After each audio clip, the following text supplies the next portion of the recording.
The title of the talk is Why and How to Make Cannabis Extracts Water-Soluble.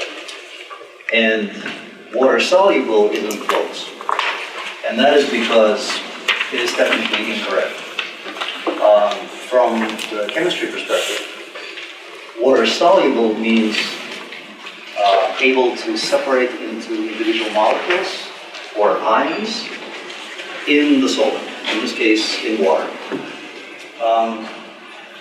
A molecule is the smallest particle of a given substance, and if you alter the molecule, it's going to be a different substance. So a substance has to separate into individual molecules to be soluble.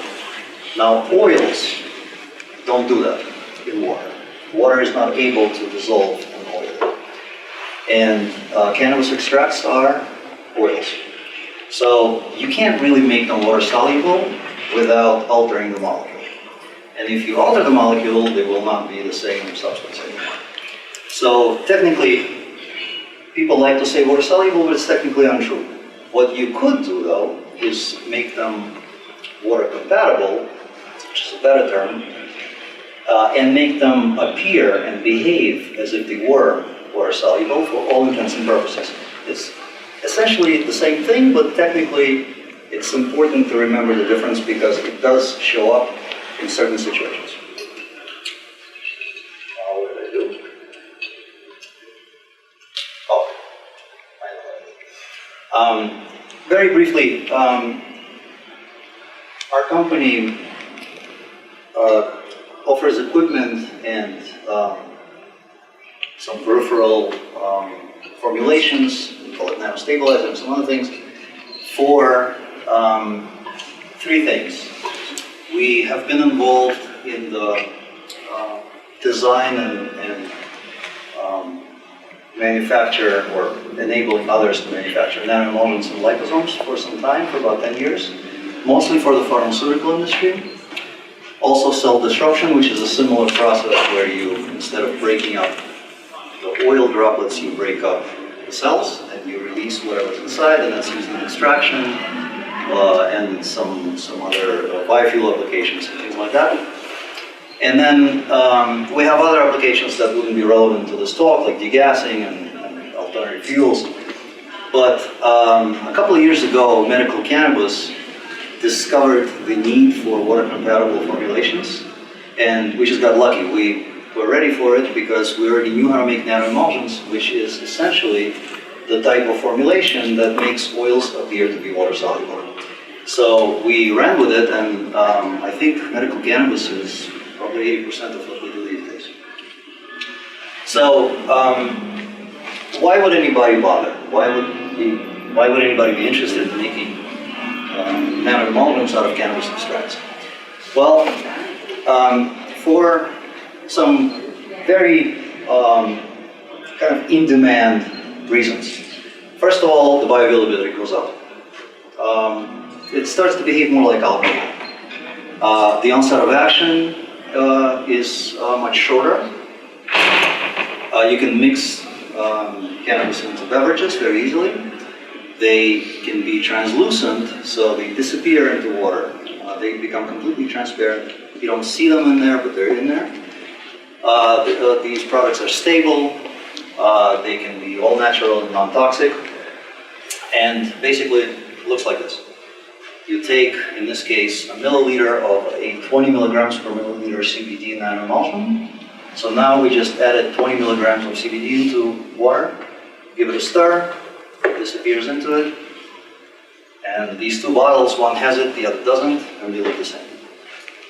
So this is a visual demonstration, but also has all these functional benefits. Now, what is a nanoemulsion? Nanoemulsion is a dispersion of oil droplets in water. So these are oil droplets. I think I have I have a plan.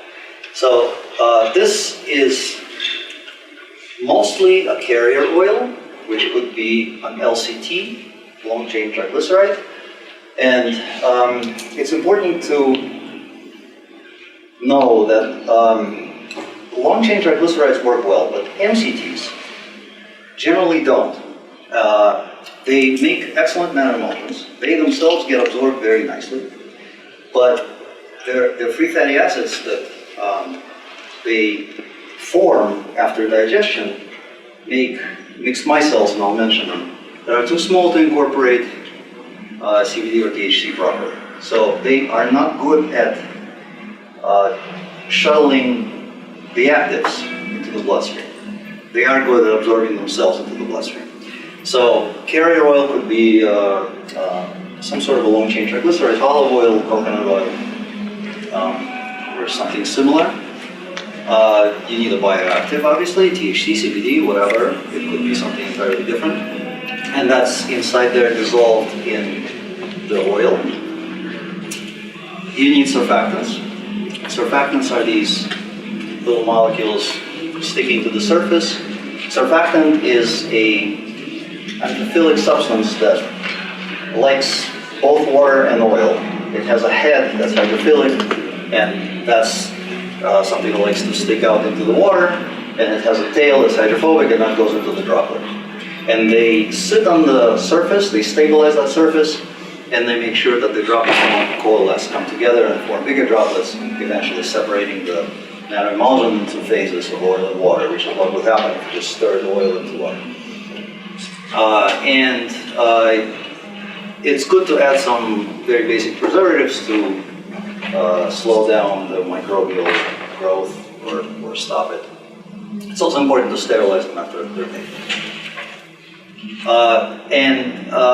This is kind of open for debate, what to call a nanoemulsion. Very technically speaking, anything that's smaller in terms of droplet size than 1 micron, which is 1,000 nanometers, could be called a nanoemulsion, and some people do that, but those formulations aren't necessarily stable. So a stable nanoemulsion is an nanoemulsion with medium droplet size below 300 nanometers. That nanoemulsion would be white. It would look like milk. Milk is an emulsion. So things that look like milk could be emulsions. Now, for this nanoemulsion to be translucent, like you saw in the previous slide, the droplets have to be well below 100. All of the droplets have to be well below 100. So it should be centered around maybe 60, and the distribution should be narrow. And that's because the shortest wavelength of visible light, blue light or violet light, that's about 400 nanometers. If an object that is in the wave of a wave trying to propagate itself is much smaller than the wavelength, specifically smaller than a quarter wave, then the wave will kind of go around it and recombine and just keep going unobstructed. But imagine an ocean wave and a rock. So if you have a rock in a wave of a wave and the rock is as big as the wave, it'll just bounce off, right? Or scatter. But if it's much smaller than the wave, it'll just kind of go and recombine. That's what happens with light and these particles. These particles are too small to scatter light. So the light starts to travel through and the formulation becomes translucent. Now, ideally, these droplets should be around 10 to 20 nanometers. And this is for the bioavailability increase reasons and basically functional reasons. Now, nanoemulsions are not the only water-compatible formulation types. First of all, there is a macroemulsion. That is just an emulsion. If you take oil, water, some soap, and whip it up, you're going to get something that looks like milk, but it'll separate. So, unfortunately, these are useless. They separate over time, and they don't really improve the functionality of cannabis. Microemulsions used to be pretty popular in the pharmaceutical industry before nanoemulsions came in. So microemulsions are made without shear. You don't need any special equipment. What you do need is a lot of surfactants, generally harsh surfactants. You have to optimize these surfactants in a certain way to modify the properties of the water to an extent that that resulting mixture will kind of be a solvent for cannabis, for the extracts. So it's not exactly an emulsion, really. sometimes forms droplets, sometimes it's just kind of like a continuous system. It's thermodynamically stable, which means if you don't touch it, if you don't do anything to it, it will be permanently stable. However, if you change pH, temperature, dilution, something else, it may easily separate. So it's kind of a difficult system to work with, and it has a lot of surfactants, and those surfactants are generally very harsh, so not ideal. Liposomes. People really like to use the term liposomes. Liposomes are great. You know, they're nanoparticles. They're very useful in the pharma industry. They're used for many different things. They're just not appropriate for cannabis extracts. And that's because liposomes have water on the inside. Then they have a membrane, a lipid bilayer, a phospholipid bilayer, and then they have water on the outside. So this picture is a schematic, it doesn't really represent, but most of the volume inside is water. So if you wanted to load this with cannabis extract, it would have to go in the skin. And that's not a lot of volume. So the loading factor is very low. And these basically are designed for something else. They're designed for water-soluble drugs, like vitamin C. If you want to slow it down, you would put it inside here, and then you could put something into the liposome to make it look for certain target zones, organs. So it's a great method, just not for this. I don't know why people use that word so much for liposomal nanoemulsions, I haven't heard. It's like square triangle, but anyway, they're wonderful, just not for this. And nanoemulsions are free from most of those limitations. They're very small, they can be made very small. They're stable. They have a very good loading factor. They help with bioavailability and onset of action, that I'll show a little bit later. The only thing is they require special equipment.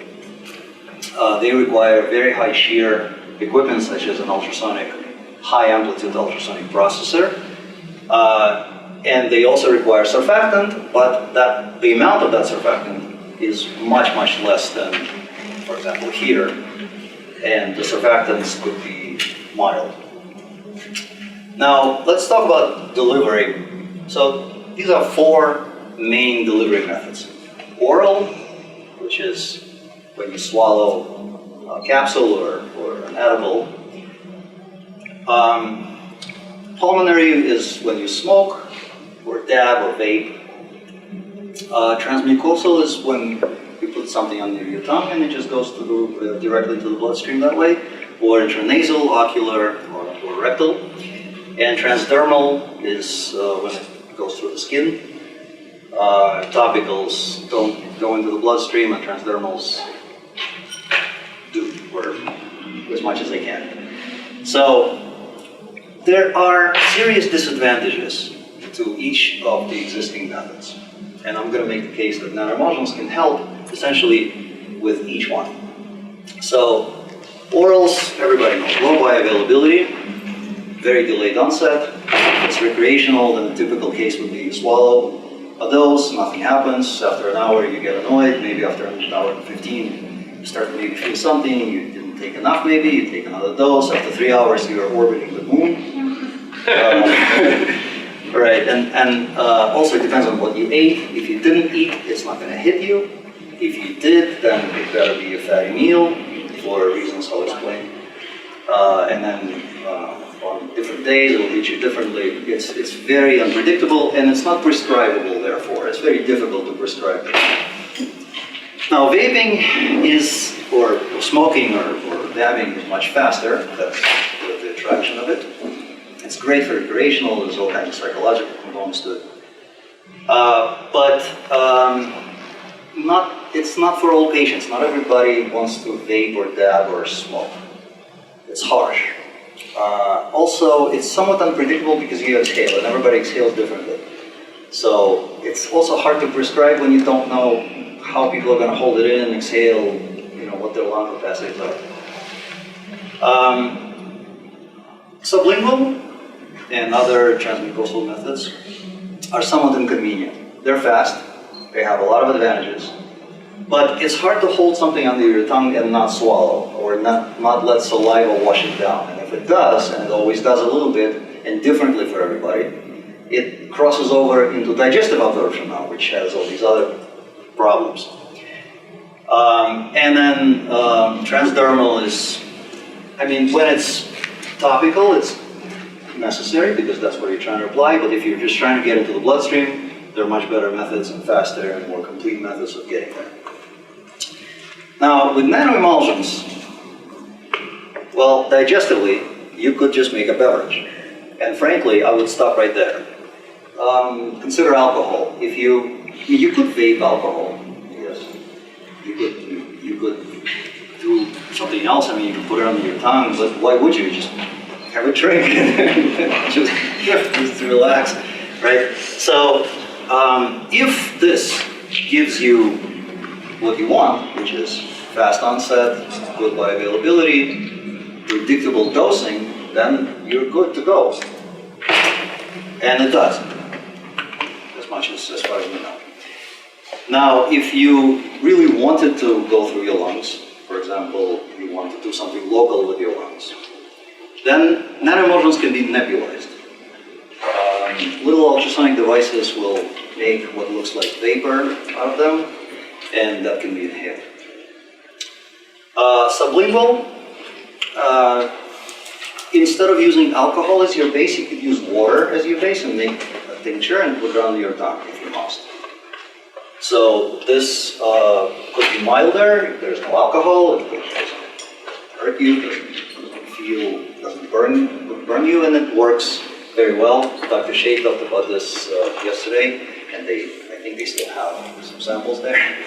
Nanoemulsions. And transdermal, there is a formulation called nano-emulsion. You can make a nano-emulsion and then gel it. Add a substance to it that makes kind of like a clear cream from it, and that can be put on skin. And because it's water-compatible, it travels into the skin better and through the skin better. Also, small particles fit better.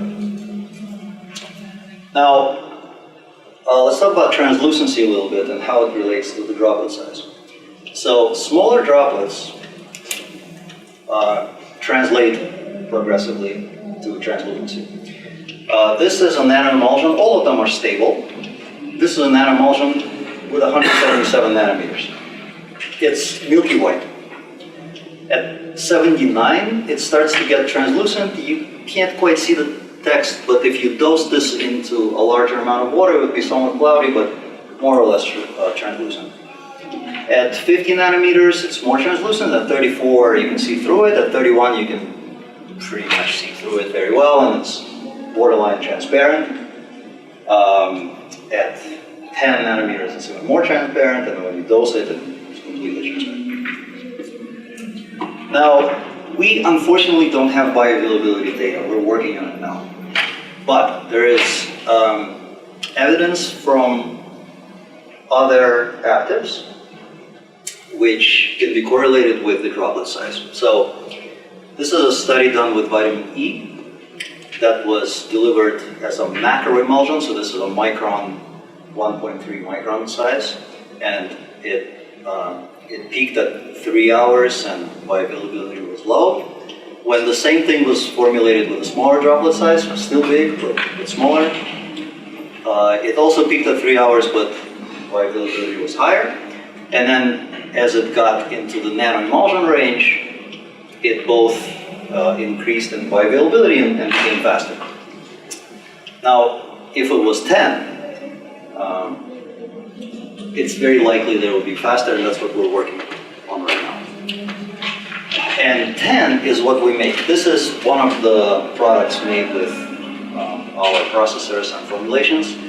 You can make 10 nanometer, in this case CBD, full spectrum extract for green, and CBD isolate for orange.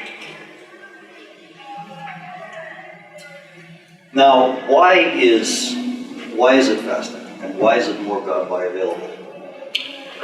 Very briefly, this is why. When you first bring fat into your body, it comes in as large drops. And it gets emulsified. These are large drops, but they're much smaller than the original drops. They're about a micron, maybe a bit more than a micron in size. This happens in your small intestine with the assistance of phospholipids and bile salts.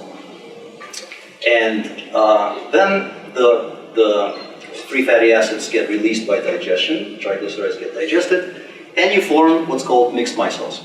Now, if you have a bioactive that came together with these oils, this bioactive THC, CBD, will get incorporated into these mixed micelles.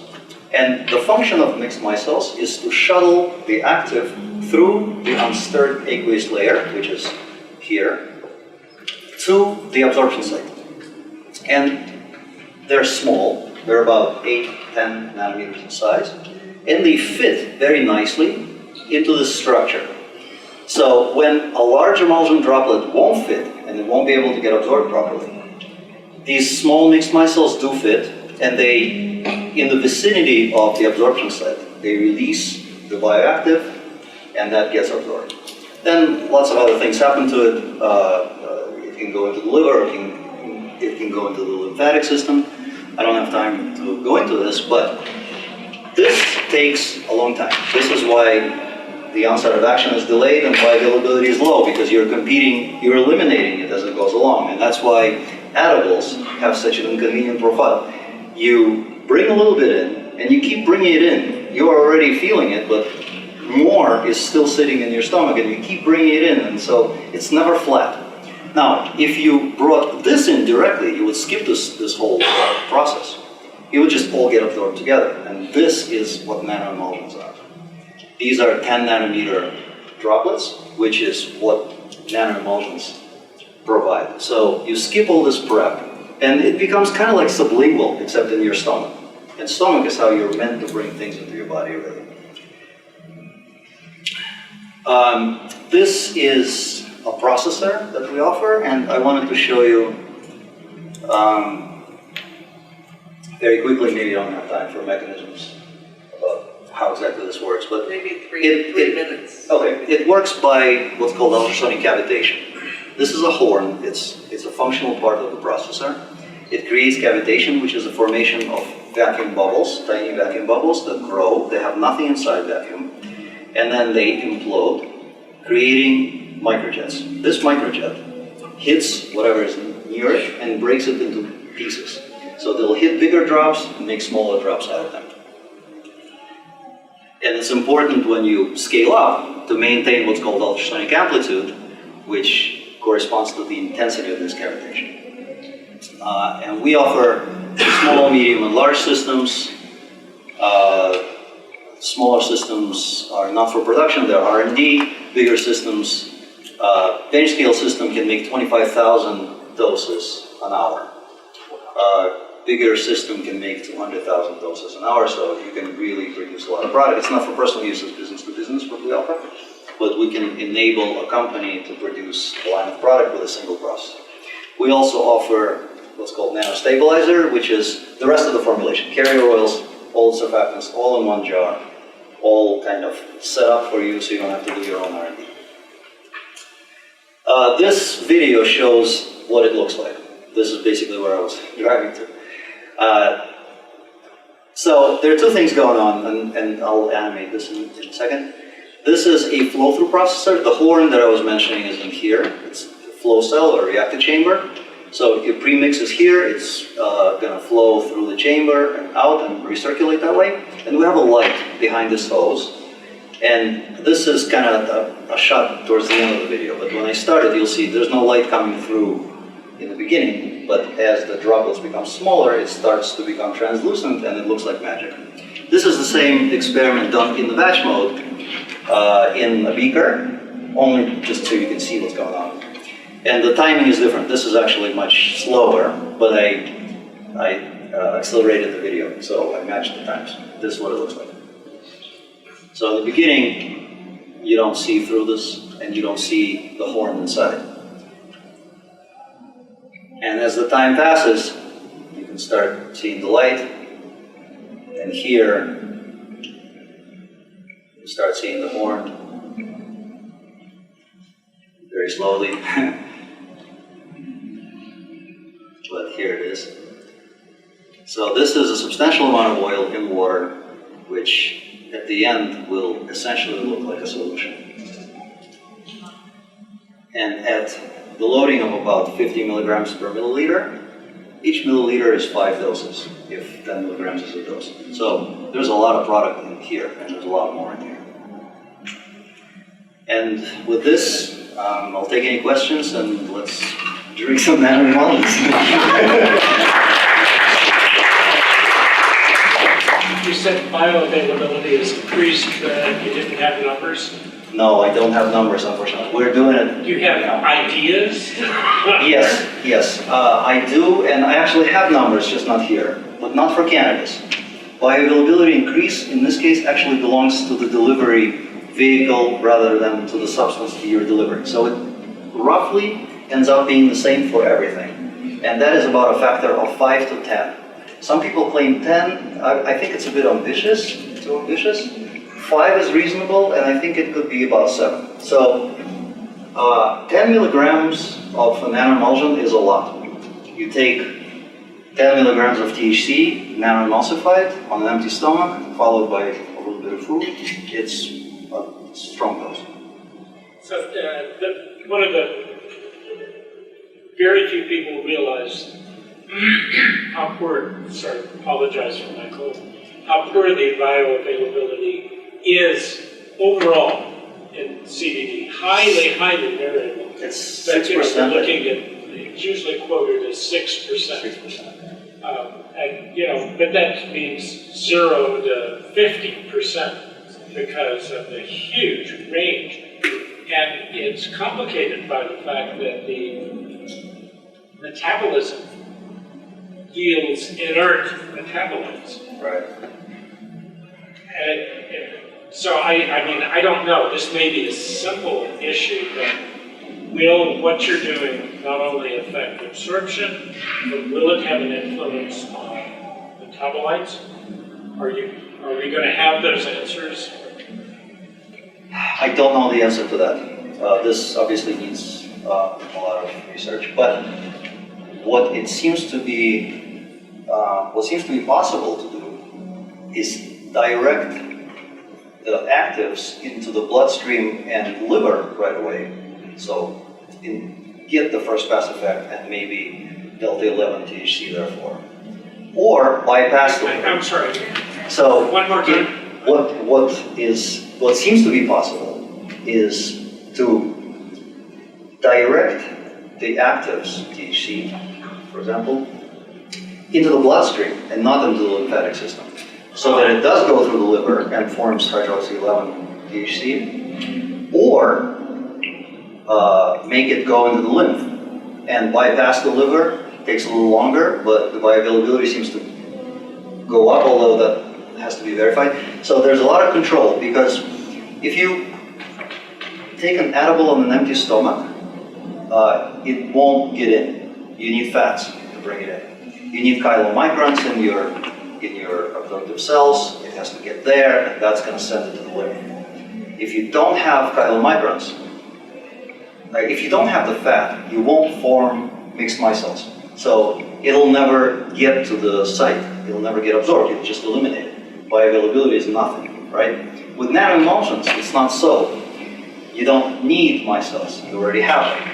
So you can bring it into the absorptive cells where you can not have chylomicrons because you don't have any fat.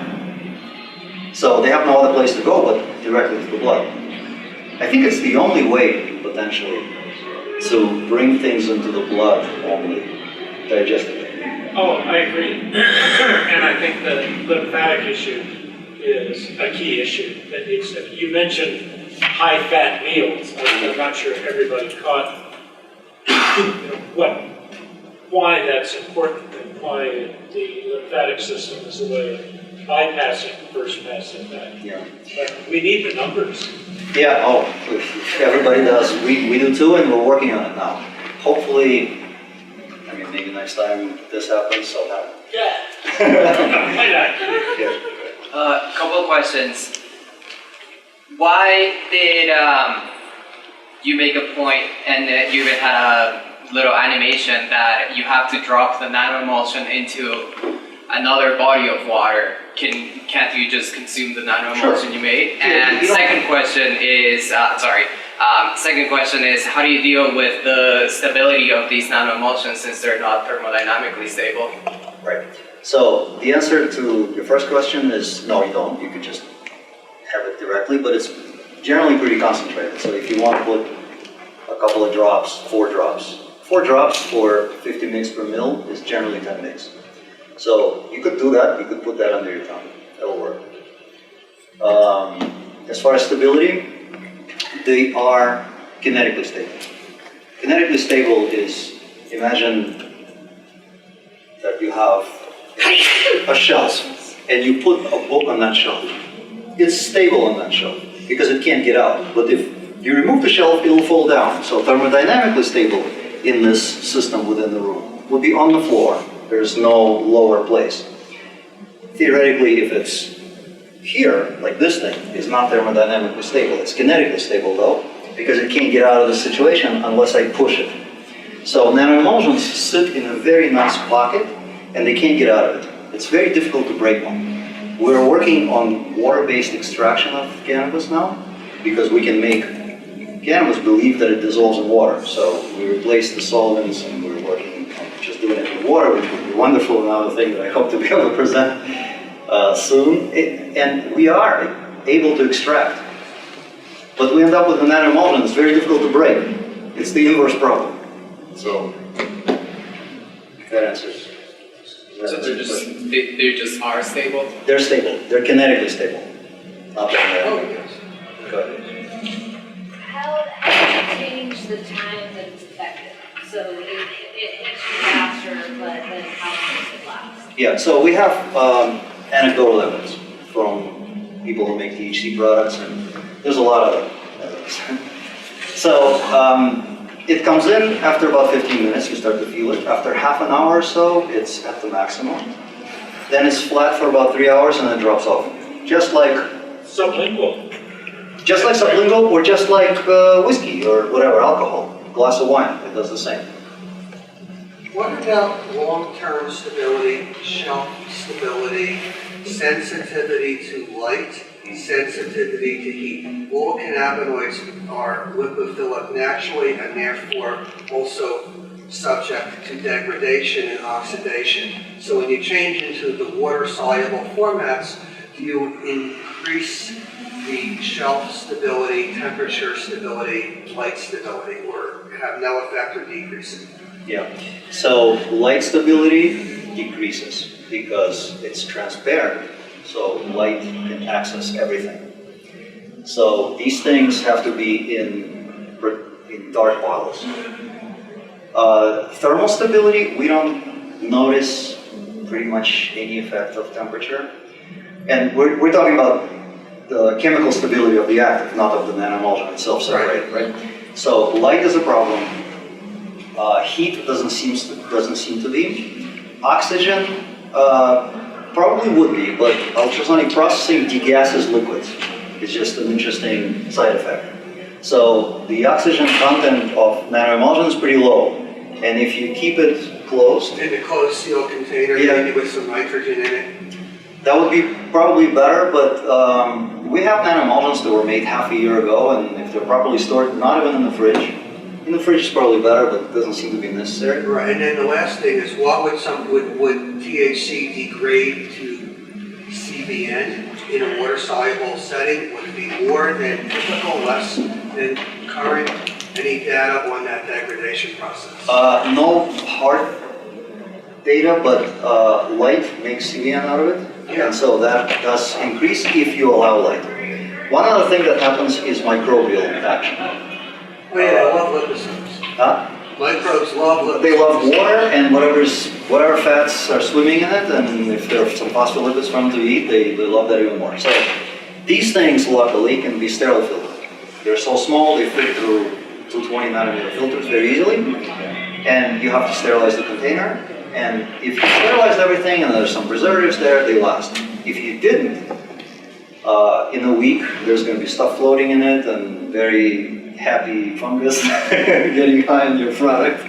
So that is a problem. So it's a real industrial process. It's not make it at home for yourself and your friends. You could make it at home the same way, just buy a syringe filter. It's a couple of dollars.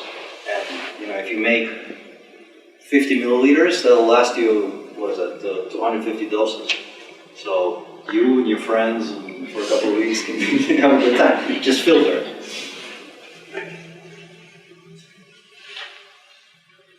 You were saying that once it's absorbed, that it releases the active compound. When thinking about using it for cannabinoids, where is it mainly being released? I can follow it. So yeah, the question was where is it released in the body?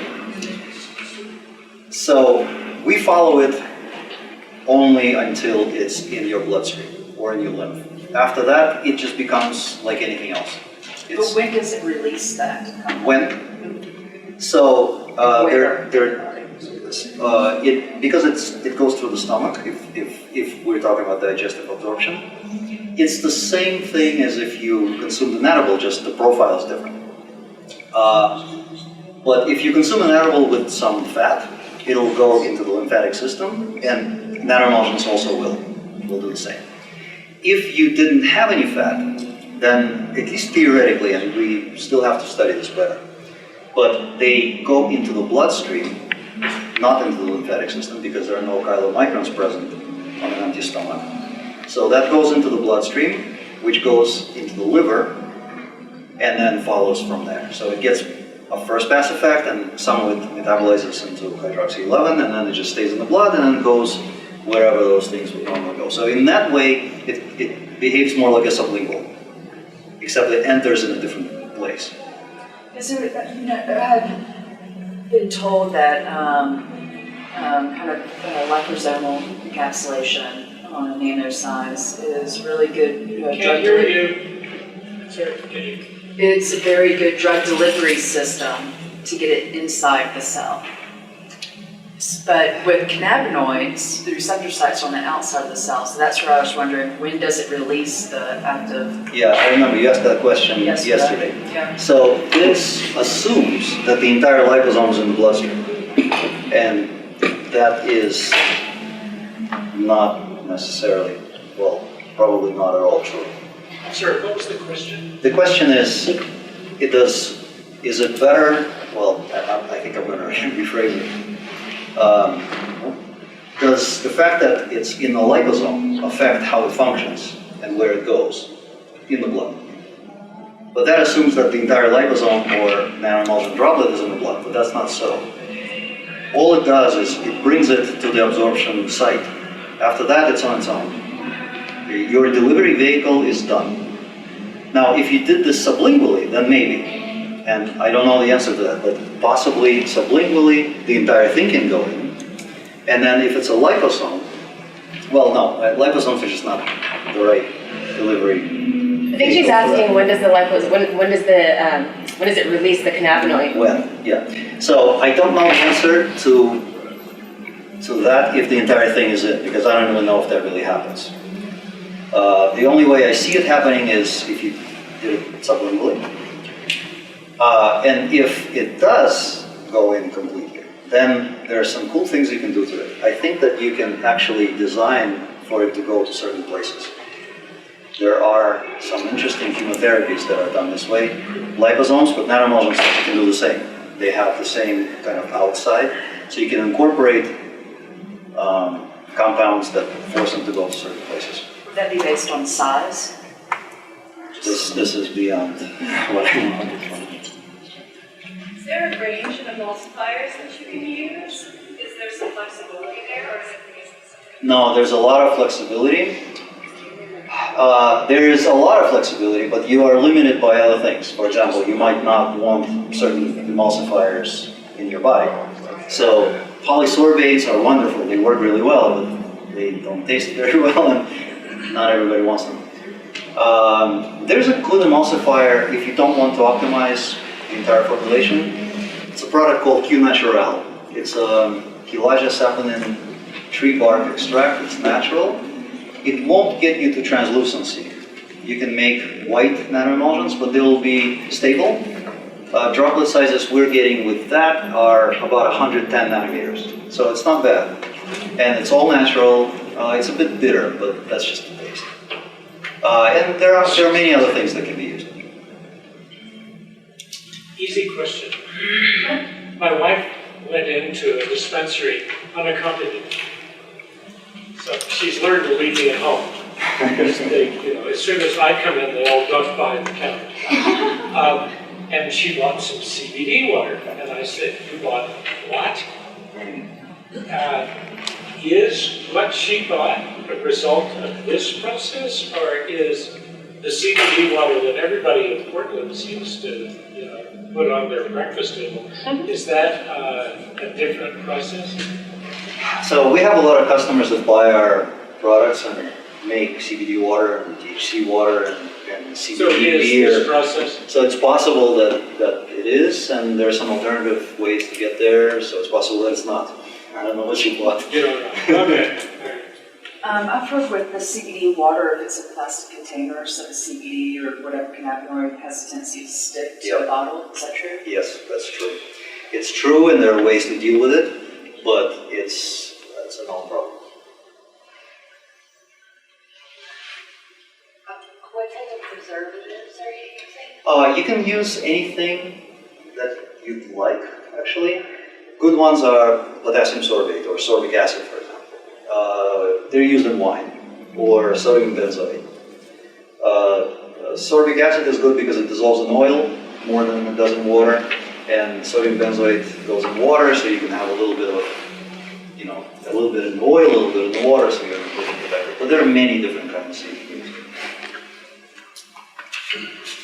Thank you. All right. Thank you very much.